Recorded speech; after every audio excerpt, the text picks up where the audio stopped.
E ela fez menção bem no texto que eu ia estar ministrando, né? Mas não é por isso que a gente não vai continuar, né, irmã? Ela leu o texto e a gente vamos lá navegar sobre esse texto. Que é o livro de Atos dos Apóstolos, capítulo 12, versículo 12. Tá? Me pegou aqui um pouquinho no pulo. Eu nem sabia que era eu que ia estar transmitindo a palavra. Amém? Mas graças a Deus. Vamos lá, tudo para a glória do Senhor. Vamos trazer uma palavra aqui de reflexão ao nosso coração. Atos dos Apóstolos, ou Atos do Espírito Santo, capítulo 12 e versículo 12. Aleluia. Quem achou, diga amém. Amém. Diz assim o texto: depois de assim refletir, ele colocou-se. Espera aqui, 12. Espera aí. Considerando ele isso. Depois de si refletisse, colocou-se ao caminho da casa de Maria, mãe de João, e também chamou Marcos, aonde muitas pessoas estavam reunidas em oração. Eis que Pedro chega-se e bate à porta do alpendre, e uma serva chamada Rode veio atender. Assim que reconheceu a voz de Pedro, tomando-se de grande alegria, ela corre de volta e sem abrir a porta, e exclamou: Pedro, ele está do lado de fora da porta. Todavia elas replicaram: está fora de si. Mas diante de forte insistência da mulher em afirmar que era Pedro, pondera-se a hora. Ora, é possível que tenha visto o anjo dele. Entretanto, Pedro continuou batendo, enquanto enfim abriram a porta e viram e ficaram atônitos. Amém? Os irmãos podem se assentar.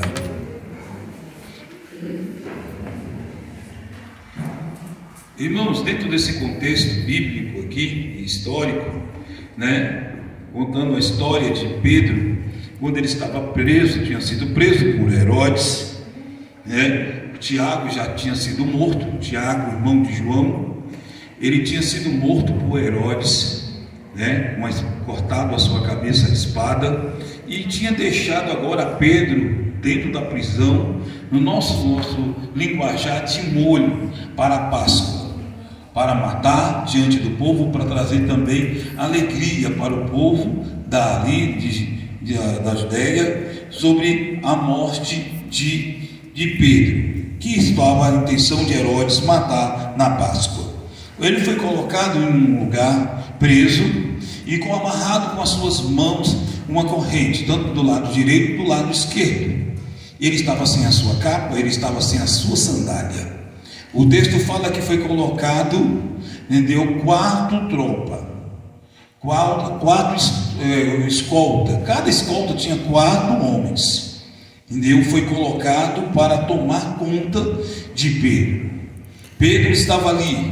A Bíblia fala que quando ele estava naquele lugar, ele estava dormindo, e ele foi despertado pela mão do anjo, a qual rapidamente o anjo falou assim: levanta depressa.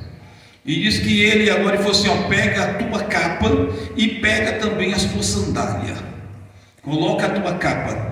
E diz que naquele momento, quando eles saíram pelo primeiro sentinela, pela segunda sentinela, quando tinha os portões de ferro, os portões se abriram. Diz que quando Pedro estava ali saindo, ele pensava que estava tendo uma visão de Deus. Ele não acreditava que estava sendo nitidamente solto e liberto.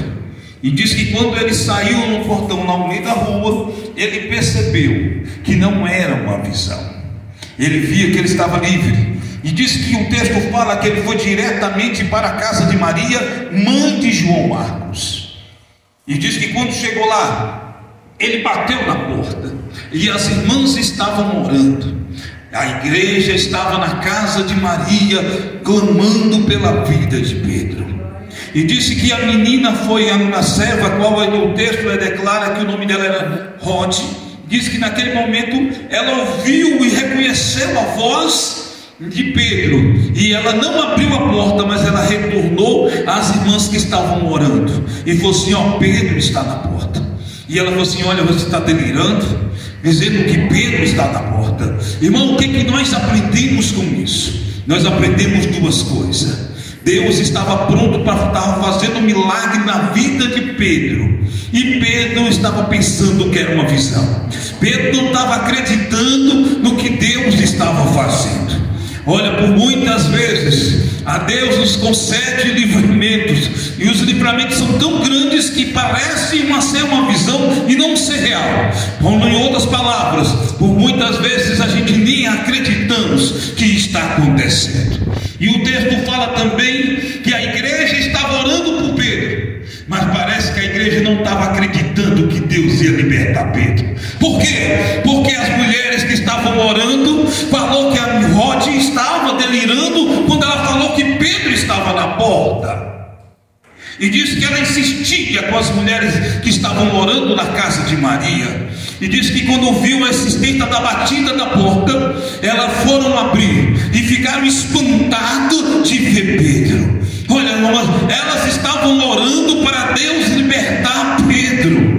Deus mandou um anjo lá na prisão, libertou Pedro, a qual estava dormindo e nem estava esperando Deus libertar ele daquela situação. Ele já tinha levado o seu amigo e apóstolo Tiago, e ele era o próximo agora na Páscoa. Então ele estava conformado com a situação, e quem sabe estava dormindo o sono, aleluia, na mão do Todo-Poderoso. Mas Deus estava ouvindo a oração da igreja, e não tem condições da pessoa orar e nem acreditar no que está orando. Então estava aqui a igreja orando, mas não estava acreditando que Deus poderia mudar a situação de Pedro. Elas ficaram horrorizadas com a situação, espantadas com a situação de ver Pedro batendo na porta. O que eu quero falar hoje dentro desse contexto, que a gente devemos orar e devemos acreditar no Deus que estamos orando. Aleluia, nós temos que acreditar no Deus e o tamanho do Deus que temos em favor, que trabalha, aleluia, a favor daqueles que na verdade velam para o seu nome. Deus, na verdade, Ele atenta às nossas orações e Ele faz conforme aquilo que pedimos. Aqui a igreja aprendeu uma coisa: a confiar nas suas orações e saber que Deus podia responder, aleluia, conforme o que estava sendo pedido. Aleluia. Irmão, é lindo da oração. Um certo pastor um dia falou que o nível da oração, ela se torna bem bom no momento que passa os 15 minutos. E eu quero falar, quem tem aquela chamada de intercessão, por muitas vezes ela começa a orar e ela ora assim: Senhor, visita os departamentos das senhoras, visita, Senhor, os departamentos dos jovens, visita os obreiros da casa do Senhor. Ela começa a orar em coletivo, mas chega um momento que Deus começa a colocar fotografia de irmão. Deus começa a colocar na sua mente fotografia de uma pessoa da igreja, e ela começa agora a orar individual. Deus é isso. Quem tem essa chamada de intercessão, ele sabe, Deus coloca o caminho certo da intercessão. Aleluia. A igreja estava orando por Pedro, a igreja estava intercedendo por Pedro, ou não, melhor, as mulheres estavam orando por Pedro, para Deus tirar Pedro da prisão. Quero falar para você que a gente devemos confiar no Deus que da verdade a gente oramos. A gente tem que confiar no que pedimos. Por muitas vezes falamos bonitos em orações lindas, entendeu? Que por muitas vezes nem nós acreditamos no que oramos. Eu não sei que muitos já aconteceu com os irmãos, de você estar orando pedindo algo a Deus, e quando Deus faz, tu fica espantado. Tu não esperava que isso ia tão rápido daquele jeito, e Deus ia fazer daquele jeito. Aleluia. É por muitas vezes a gente, por muitas vezes não entendemos, aleluia, e nem por muitas vezes não acreditamos oração. Aleluia! Oh glória! A igreja estava orando, mesmo sem ter aquela intenção de confiança no que estava orando. Pedro não estava acreditando que Deus tinha mandado um anjo para libertar ele. Diz que ele estava dormindo, e quando vai assim: desperta Pedro, vamos sair desse lugar. Diz que quando Pedro abre o olho, no sono que ele estava dormindo dentro do cárcere, as algemas caem das suas mãos, e aí o anjo fala: levanta Pedro, pega a tua capa, pega a tua sandália e vamos. O texto mais na frente fala que Pedro pensava que estava sonhando ou tendo uma visão. Quando ele fala visão, é como se estivesse sonhando.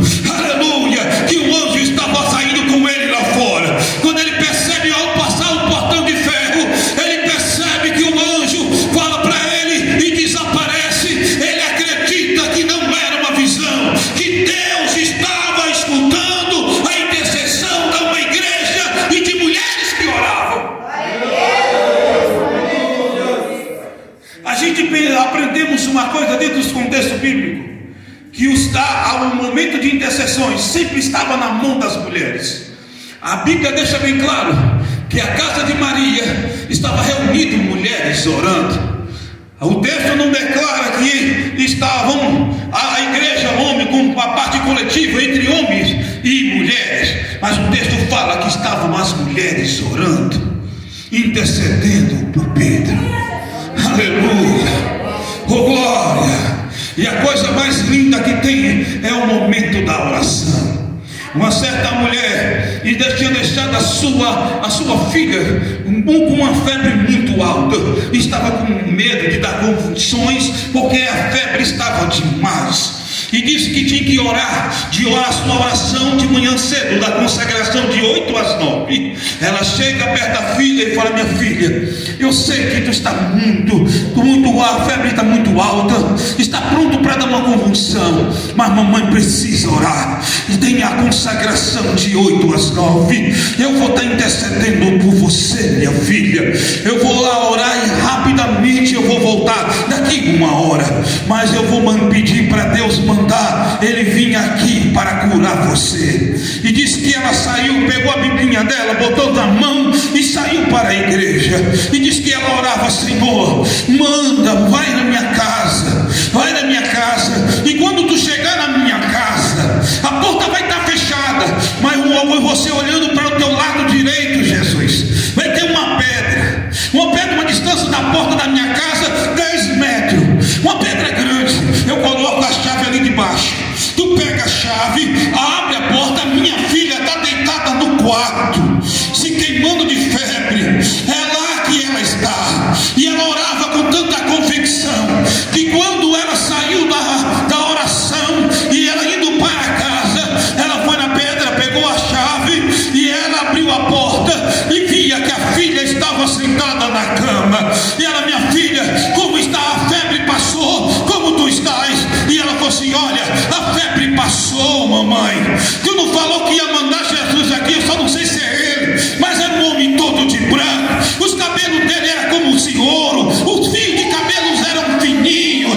Aleluia! E ela falou que foi, e ele falou que foi a senhora que tinha mandado ele vir. Aleluia! E ele mandou avisar para a senhora que ele botou a chave no mesmo lugar, debaixo da pedra. Deus atenta para as nossas orações. Deus atenta para as nossas orações. Interceda com fé. Aleluia! Interceda. Existe momento da nossa vida, é melhor do que a gente estar brincando dentro de casa, quebrando barraco dentro do nosso lar. É coisa melhor ficar quietinho, dobrar o joelho e interceder a Deus para agir na nossa casa. Quando eu falo casa, eu falo família. Quando eu falo família, eu falo filhos. Interceder. Existe coisa que não existe. A gente não tem que ter insistência com os nossos filhos. Nós não tem que ficar debatendo com o nosso esposo que não é crente. A gente não tem que ficar gritando e embirrado com muita situação que está acontecendo. A melhor coisa que tem é a gente entrar no nosso quarto e fechar a nossa porta do nosso quarto e orar a Deus. E eu quero falar uma coisa, porque Jesus falou assim: olha, quer ter comunhão comigo? Entre em teu quarto, fecha a tua porta. Isso não é questão de depressão, não é porque tu está se trancando, não. Isso é questão de comunhão. E quando tu orar, olha, saiba que antes de tu abrir a sua boca, Ele já sabe o que tu vai pedir. Aleluia. Existe situação da nossa vida que é melhor a gente interceder, aleluia, do que a gente colocar a nossa mão. Existe momento da nossa vida que é melhor a gente orarmos do que a gente agir. Amém. Aleluia. Oh glória. Tem gente que está orando, mas está agindo. Enquanto tu estiver agindo, Deus não vai agir. Ore e deixa Deus agir por você. Aleluia. Ore e deixa Deus mover em tua casa. Não fica ansiosa, não. Vai orando. Ora o primeiro dia. Não fica ansioso para Deus agir na hora, não. Ora apenas, vai orando, intercedendo. Porque no momento certo, Deus vai levantar uma bandeira com um mastro dentro da tua casa. Uma bandeira branca de paz vai ser erguida no teu lar, na tua família. E tu vais dizer: eu e a minha casa serviremos ao Senhor. Oh, Rabai, Reverga, Aleluia. Luí que faça derrega, mas mamãe está em desespero. Mamãe que morava na favela da Baixada Fluminense. E essa mulher, pobre de maré, morava numa taperinha, em uma casinha feita de barraco, lá na favela, ou no morro, ou na comunidade, como dizem outras pessoas. E disse que elas estavam ali, e ela tinha trazido a sua filha, ou seu filho, do hospital. O médico tinha desenganado o seu filho. E ela olhava e falava assim: mãe, a teu filho está com uma doença muito rara, e ele está condenado à morte. Eu queria que você deixasse aqui, porque depois que viesse a falecer, a senhora assinasse para nós umas condições para nós estudarmos com um cadáver do teu filho a situação dessa enfermidade, dessa doença rara. E diz que a mãe falou assim: não, o meu filho vai morrer, mas ele vai morrer na minha casa. Ela pegou aquele paninho, enrolou o menino e levou: mas mãe, o que a senhora está fazendo? A senhora vai ser responsável pelo que está fazendo, eu sei. Mas se o meu filho vai morrer, se ele vai morrer aqui, então por que não morrer na minha casa? Se tiver algum termo, eu quero assinar, mas o meu filho vai para a minha casa. E a mãe, o médico tentando convencer ela, e não tinha condições nenhuma. Ela pegou o filho e falou assim: estou levando o meu filho.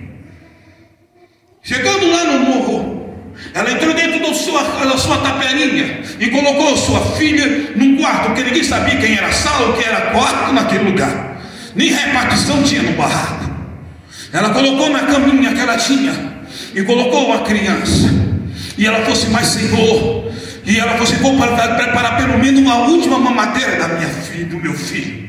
E ela foi na lata de leite nino. Cadê o leite? Não tinha leite. Não tinha leite, não tinha açúcar. Ela falou assim: meu Deus do céu, como pode? Nem o leite eu vou ter para dar para o meu filho, e eu vou ter que assistir o meu filho morrer. Ela foi para aquelas onde lava roupa. Sabe as pessoas do Nordeste que sabem? Faz aquela de curva, umas curvinhas assim, bota aquela madeira assim inclinada, onde batia a roupa. Não é? Vamos chamar de giral aquele negócio. E aí começou a mexer, e ela chorava e falando: Deus, eu não quero ver meu filho morrer, então por isso eu vou distrair lavando a roupa.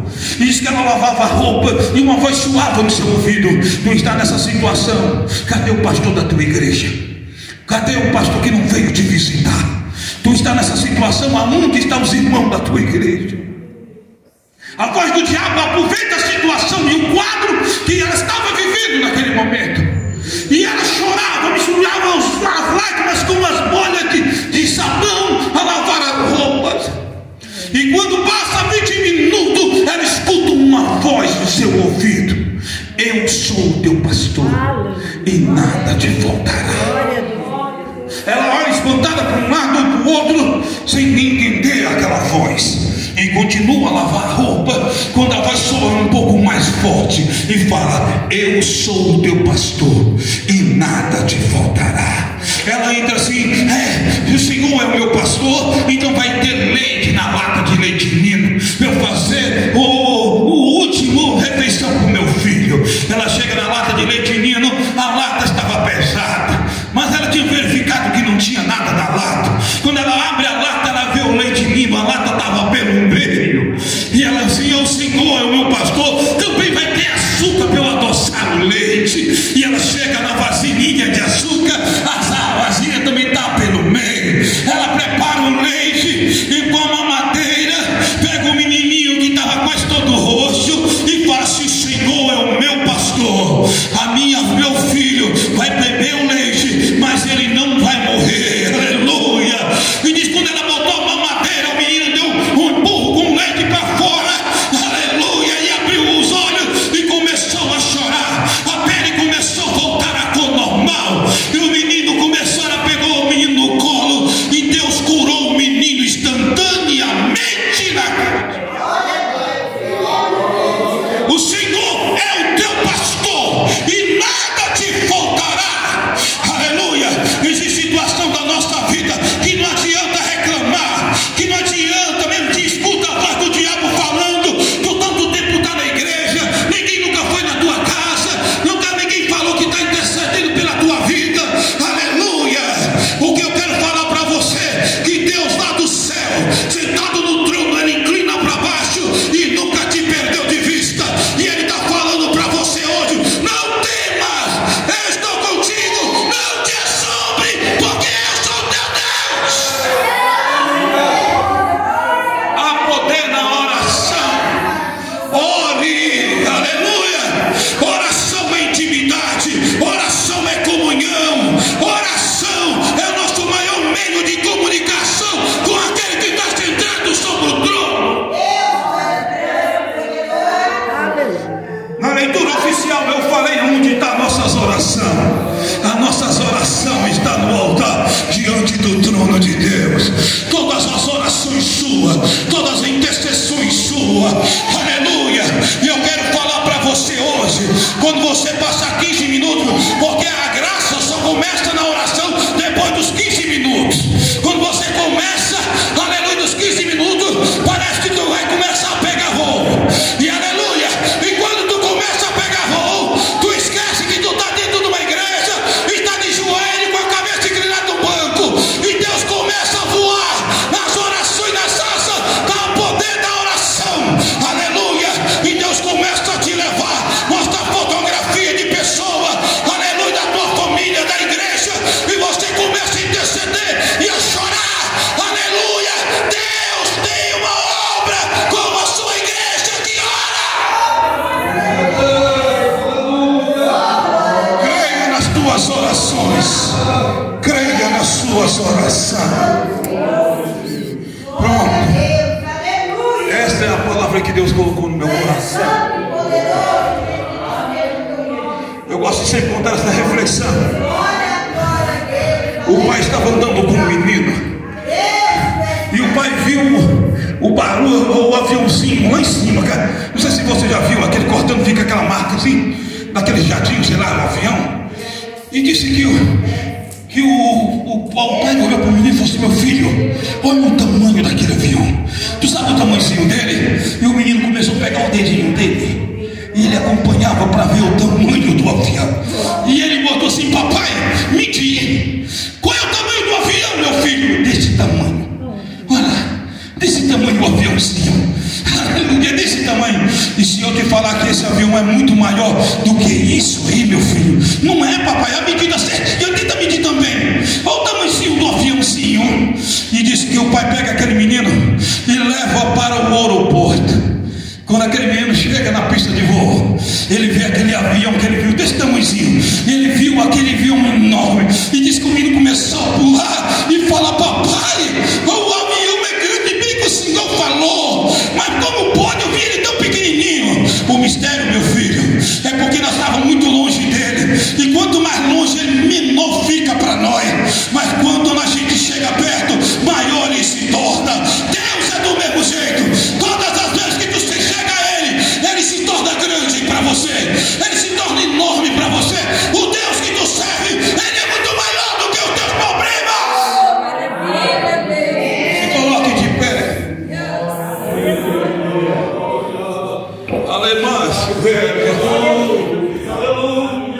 A coitada da serva de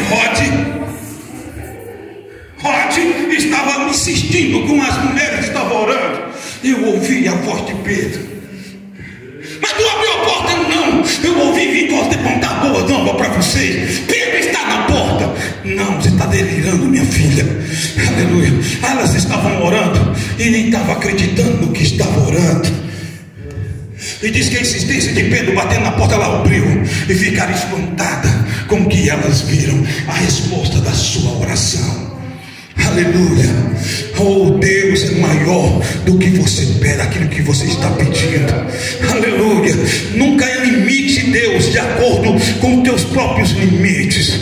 Deus, Ele é muito maior do que você pede. E se Ele está demorando na oração que tu está pedindo, mas Deus está demorando, é porque Ele está fazendo um negócio bonito. Aleluia. Vai fazer um negócio dobrado. E quando vir, vai vir dobrado para você. Aleluia. Acredita, Deus nunca te perdeu de vista. E se tem uma pessoa que Deus escuta, é a sua igreja. E quando está em forma coletiva, a oração ainda fica mais poderosa ainda. Vamos orar. Um dos maiores ciclos de oração está localizado em Pernambuco, Recife, no campo ali do nosso amado pastor presidente, pastor Ailton. E diz que ajunta mais de 500 mulheres orando. Diz que há mais de 100 ciclos de orações em igrejas. Mas foi lá que nasceu. Você sabe como nasceu? A líder do círculo da oração, do culto de oração, que não tinha círculo, mas era culto de oração, estava com a sua filha doente, desenganada. E ela levou as irmãs para a sua casa. E elas fizeram um círculo em volta do leito da sua filha. E diz que elas oraram. E diz que quando ela terminou a oração, Jesus curou a filha da líder da oração. Daí para frente ficou conhecido como círculo de oração.